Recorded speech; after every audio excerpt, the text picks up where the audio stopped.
Hello, this is Lady Boulay, and thank you for clicking on the video.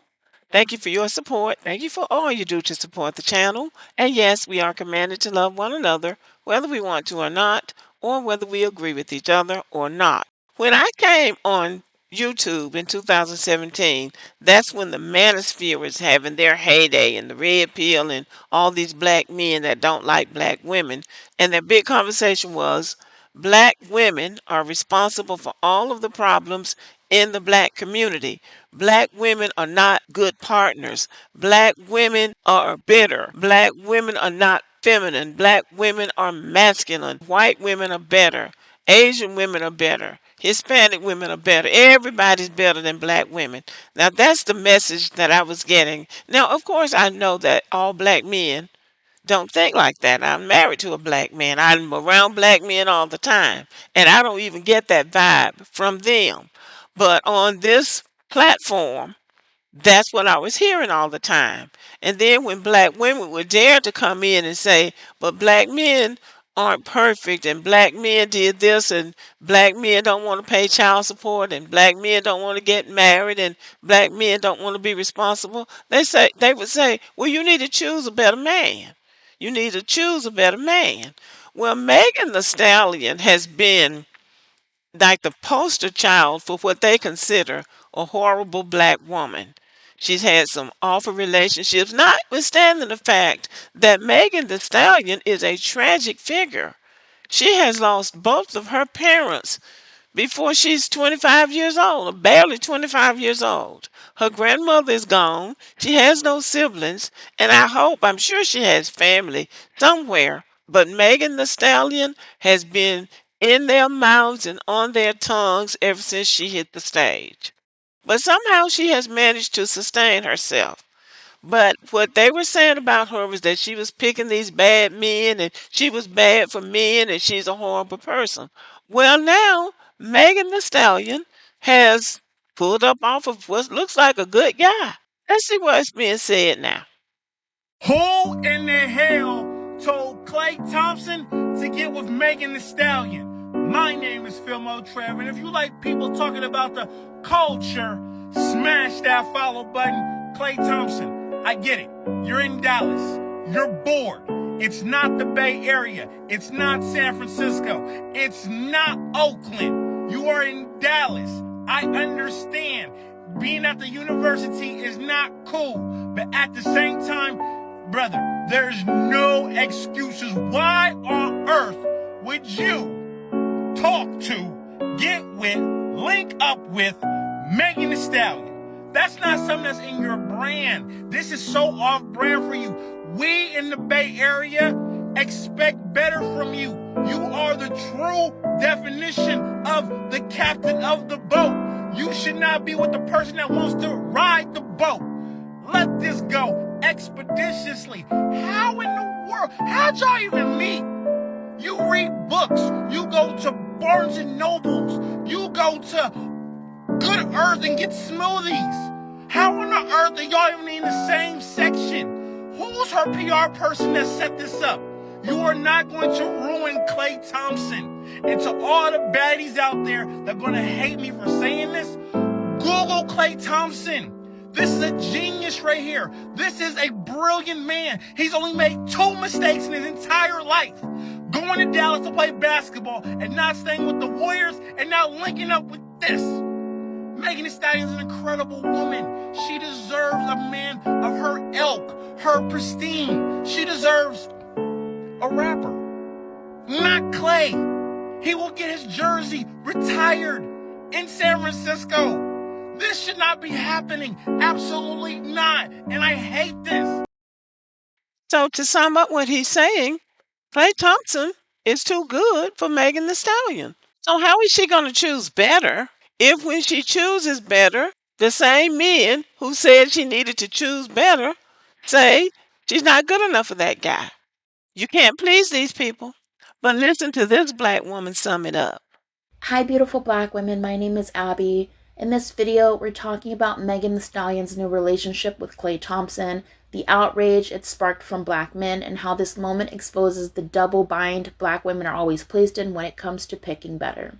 We've heard it all before. Black men constantly tell black women, you need to choose better. They criticize our dating choices when we stay loyal to the black community, when we date rappers or street dudes or the men who remind them of themselves.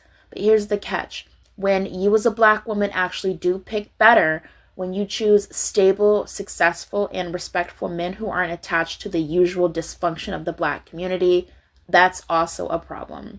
Suddenly, we're selling out, we're being disloyal. So what is it really? What do they actually want from us? Or is the truth that black men just don't want us dating anyone? Now we have to be honest. Megan Thee Stallion's dating history hasn't exactly been full of healthy relationships. She's been linked to multiple black men in the entertainment industry, most notably rappers and artists who proudly identify with street culture, whether it was Tory Lanez, Moneybagg Yo, or Partisan Fontaine. These weren't men known for emotional maturity or stability. In fact, in several of these relationships, Megan was left to clean up the mess afterwards. Emotionally, publicly, and legally. She was literally shot and dragged through a courtroom, then still blamed by many black men for being the problem. They said she was choosing wrong, she was attracting toxic men, and she needed to do better. Well, now she's doing better. Now Megan is dating Klay Thompson, a biracial NBA player. He's wealthy, he's private, no kids, no baby mamas.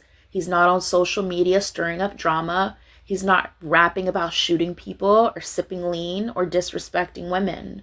Klay Thompson is known for his calm demeanor, clean record, and athletic achievements. So by all the standards that black men have thrown at us, Megan did exactly what they said she should. She chose better. And somehow, that's still not enough. So let's ask ourselves the obvious question. Why are black men still mad? Maybe you haven't seen black men being mad on TikTok and Twitter and Facebook and YouTube, but I've seen it. Maybe that's just my algorithm. I don't know. Seems like some black men could be jealous. The men who once said she needs to get with someone who's not in the streets are now crying about her leaving the black community. The men who said rappers are dusty are now saying NBA players aren't any better. It's never about the quality of the man. It's about the fact that Megan, a successful, beautiful, famous black woman, made a choice that didn't include them. That's what this has always been about. Control. Black men don't actually want black women to pick better. They want black women to pick them, no matter how poorly they behave. If we choose someone more stable, someone more grounded, someone with more money and less chaos, they feel threatened.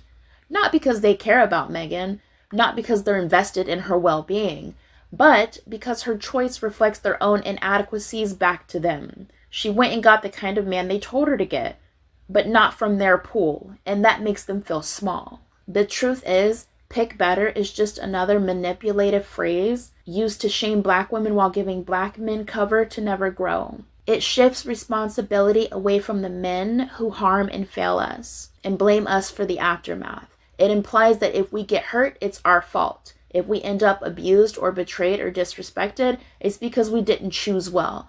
But the minute we choose someone they can't control, we're still vilified. So what do black men really mean by pick better? They mean pick someone we approve of, who's still under our social power. Megan is a perfect example of how the pick better narrative is a trap. It doesn't matter who she chooses. Black men will always find a reason to complain. They hated her with Tory, they hated her with Party, now they hate her with Klay Thompson. There is no winning when the goalposts are constantly moving and when the black community doesn't actually want your healing, just your submission. The double standard is glaring. Black men can date anyone under the sun, white women, Latinas, racially ambiguous IG models, and they'll be praised for it. In fact, many of them are celebrated when they escape the black community through marriage. But if a black woman does the same thing, all of a sudden it's betrayal, it's treason, it's war. Megan isn't even married. She's just dating someone who isn't dysfunctional. And already they're up in arms. So let's be clear. Black men don't want black women to pick better. They want black women to stay loyal to them while they disrespect, cheat, and fail us. They want dating freedom for themselves and emotional captivity for us. That's why there's always backlash when a black woman dates someone outside of the typical hood rapper mold. It disrupts the power dynamic. Klay Thompson may or may not be the one. We don't know how long this relationship will last, but what matters is that Megan made a choice that reflects growth. She's no longer tied to the trauma and toxicity that marked her previous relationships. She's choosing a man who, on paper, at least looks like peace. And that alone is a radical act when you come from a community that grooms you to expect pain. Black men can't stand that she upgraded because it reminds them that they haven't. It reminds them that black women can evolve, can unlearn struggle love, can actually walk away from dysfunction and never look back. It shows them that they don't own us. They never did. At the end of the day, Megan Thee Stallion is dating a man who seems stable, private, successful, and unproblematic. After years of being tied to loud, messy, and often toxic relationships with black men who brought her nothing but chaos and pain, she chose someone who represents a complete shift.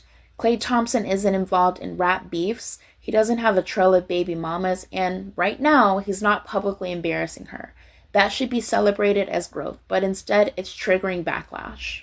And that backlash reveals everything. It proves that black men were never really concerned about Megan's well being or her choices. They didn't actually want her to pick better, they wanted her to stay within reach, dating men they could relate to, control, or see themselves in.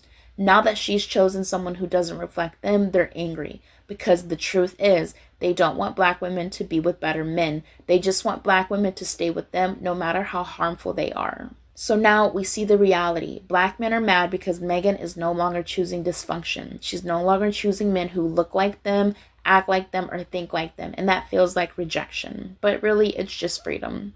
To all the black women watching this video, I hope you like this one. And until my next video, I love you so much. Bye. Okay, let me know what you think. Have a good evening.